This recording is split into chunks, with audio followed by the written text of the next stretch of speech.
Live from downtown Detroit, Local 4 News at 5 starts now.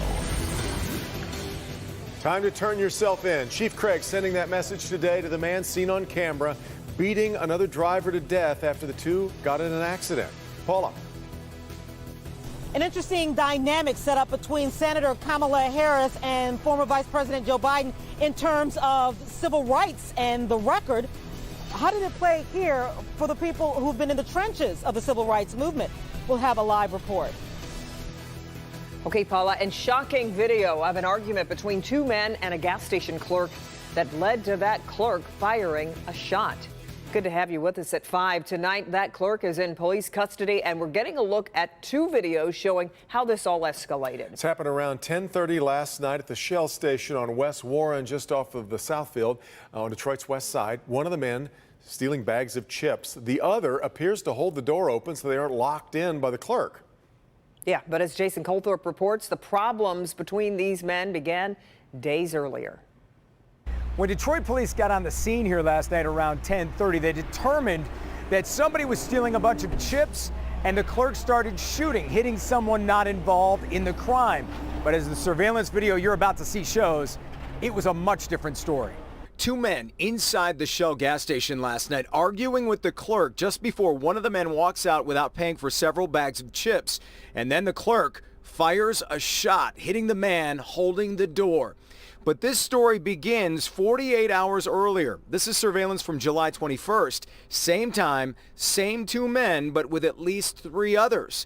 Again, the man who gets shot 2 days later seen here shouting at the clerk as he holds the door, and that time several men walked out without paying for items. That encounter led to last night, where according to other employees, those men threatened to shoot the clerk when he came outside. All three were clearly angry as they shouted at each other nose to nose with just the protective glass between them. And moments later, they try to leave. The clerk comes around the corner, fires that one shot that shatters the glass, and the victim goes down, hit in the chest. And then both of the men run off. People in the neighborhood know the clerk by the nickname Southwest and say he'd never shoot someone for no reason. No, this guy's a good guy. Believe it or not, he's a good guy, man. And everybody in this neighborhood that lives in this neighborhood knows that. Someone stealing a bag of chips does not warrant you firing a weapon. That's not acceptable ever. Yeah, even if the clerk was threatened, the chief says it's unacceptable for violence in that situation. That's why the clerk is in custody. A detective was on his way to the hospital to interview the victim, who is in serious condition right now. Neither he nor the chip thief are under arrest. More to come on this, Kim. Okay. Well, Chief Craig also spoke about the investigation into the deadly beating of a 24-year-old Berkeley man. Surveillance video showed the beating on Monday morning at a gas station on Detroit's west side. Police say Lawrence Davis attacked and killed Tyler Wingate after a car crash between the two of them. Police continue to look for Davis tonight. Chief Craig asked why this kind of violence has to keep happening and asked for Davis to turn himself in. The number one question is why. This is a young man who was looking forward to living in the city of Detroit, being part of the Renaissance, and for this to happen is just, you can't put it to words. Lawrence James Davis, if you're seeing this, turn yourself in. Do yourself a favor. We've identified you. People are going to call us. Turn yourself in. And in Berkeley, the whole town is remembering Tyler Wingate. They're tying white ribbons to trees and signs all around town in remembrance and to show support for his family. Tyler's funeral is scheduled for Friday. NAACP convention at Cobo turned into a big campaign stop today for many of the Democratic candidates for president. Ever since the last debate, many have been wondering about the impact of Kamala Harris's criticism of Joe Biden on his civil rights record. Paula Tutman took that issue straight to the delegates. The top-tier candidates made their case with the attendees of the NAACP convention. Trump's strategy is to try to divide the American people up based on the color of their skin or where they were born or their religion, because he thinks if you can divide the American people up and get one group to hate another group, that he can win re-election. Each candidate addressed issues of particular importance to communities of color. Right now in this country, for exactly the same crimes, study after study shows that African Americans are more likely than whites to be arrested, to be arraigned, to be taken to trial, to be convicted at trial, and to be given harsher sentences. The candidates who got the most applause and buzz, Senator Kamala Harris. We have a predator living in the White House. The thing you got to know is that it is the nature of predators. It is their instinct and their nature to prey on those they perceive to be vulnerable. This is a president who has pushed policies that has been about putting babies in cages at the border in the name of border security, when in fact what it is a human rights abuse being committed by the United States government.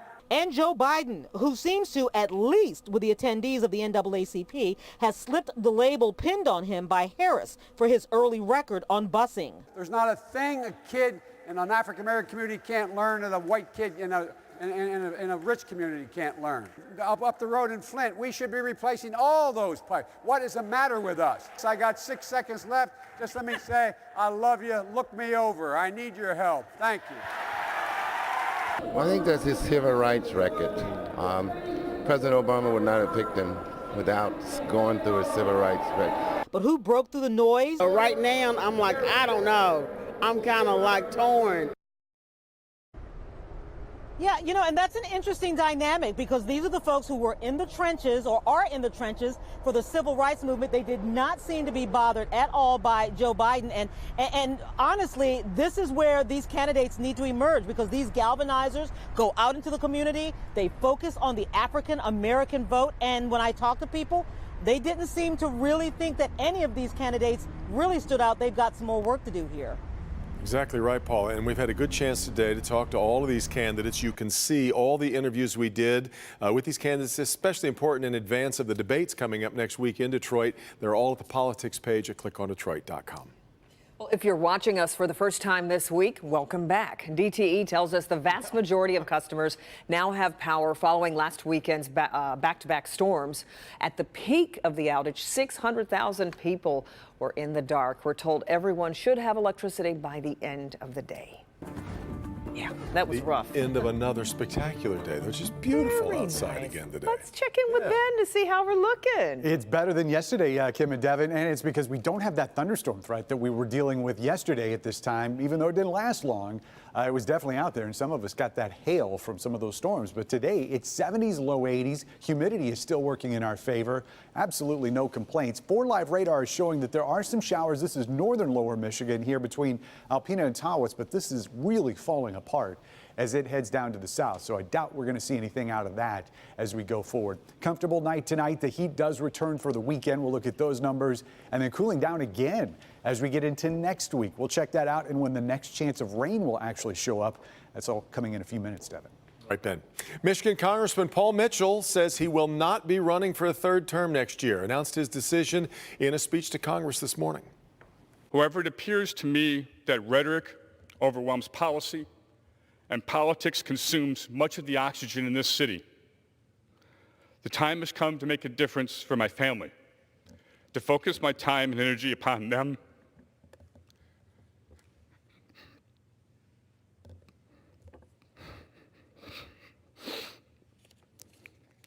their needs, their goals. Emotional moment for Congressman Mitchell. Our Mara McDonald getting ready to talk to him about his decision and what's next for Michigan's 10th district, which covers most of the thumb. We'll have that conversation for you coming up tonight at 6. Kim? Today may be more about what Robert Mueller didn't say when he faced Congress over his investigation into possible Russian interference in the 2016 presidential election. For hours, the former special counsel deferred or declined more than 200 questions. Sarah Doloff has a story. Robert Mueller in the hot seat. The former special counsel dismissing President Trump's claim his report cleared him of obstructing justice. The president has repeatedly claimed that your report found there was no obstruction and that it completely and totally exonerated him. But that is not what your report said, is it? correct. It is not what the report said. explaining why he did not bring charges despite some evidence. We decided we would not make a determination as to whether the president committed a crime. Democrats endeavoring to make their case for impeachment. And I believe you did uncover substantial evidence of high crimes and misdemeanors. Republicans attempting to cast the probe as unfair to the president. The fact that you ran it out 2 years means you perpetuated injustice. You know, having desperately tried and failed to make a legal case against the president, you made a political case instead. Following Justice Department instructions to remain within the boundaries of his report, Mueller offered little to no new information, at points frustrating lawmakers with limited answers. Did he lie to you guys too? Well, I can't get into it. Did you interview Mifsud? Can't get into that. A lot of things you can't get into. But refuting a repeated claim by the president. It is not a witch hunt. The president apparently watching, retweeting criticism.